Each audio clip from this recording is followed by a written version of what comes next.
What are the outcomes of various land ownership systems?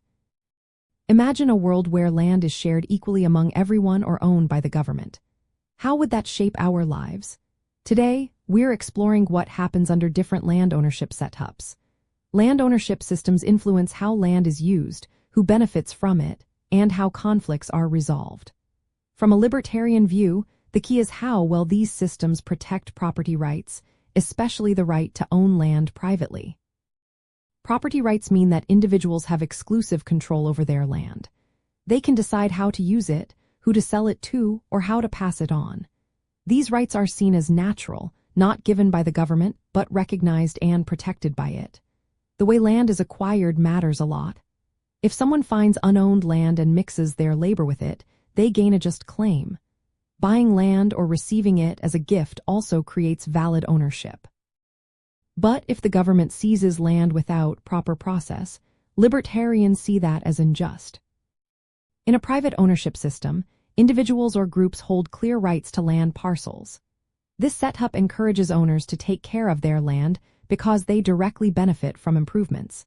They can build homes, farms, or businesses and sell or lease land freely. Markets develop naturally, guiding land to its most valued uses based on voluntary exchanges. Clear boundaries reduce disputes, and conflicts are resolved through courts or agreements. Libertarians oppose government takings unless they are for restitution after proven harm. When land is owned collectively, often by a community or the state, problems can arise. Without individual rights, there's little incentive to maintain or improve land. Overuse or neglect can happen because no one feels personally responsible. Decisions about land use tend to be made politically, which can lead to inefficiency and conflict. The tragedy of the commons is a common issue here, where shared land gets overused because no one owns it exclusively. State ownership means the government controls land and makes decisions about its use.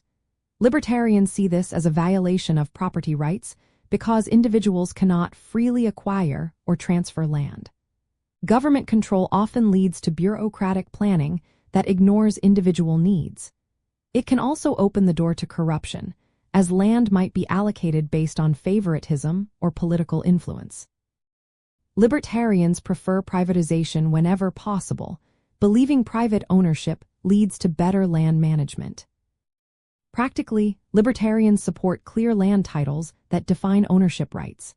They want contracts enforced fairly and disputes settled in neutral courts. Regulations like zoning are only acceptable if they prevent direct harm to others.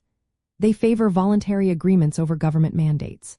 Critics say that private land rights can sometimes restrict access for others, especially if land is fully owned and no public access is allowed. Libertarians argue that property rights create a peaceful framework for cooperation.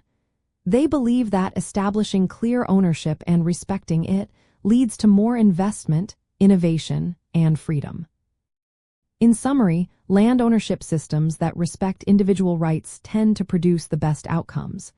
Private ownership encourages stewardship, investment, and voluntary exchange. Collective or government control often leads to inefficiency, neglect, or conflict. For libertarians, protecting property rights is the foundation for a free and prosperous society.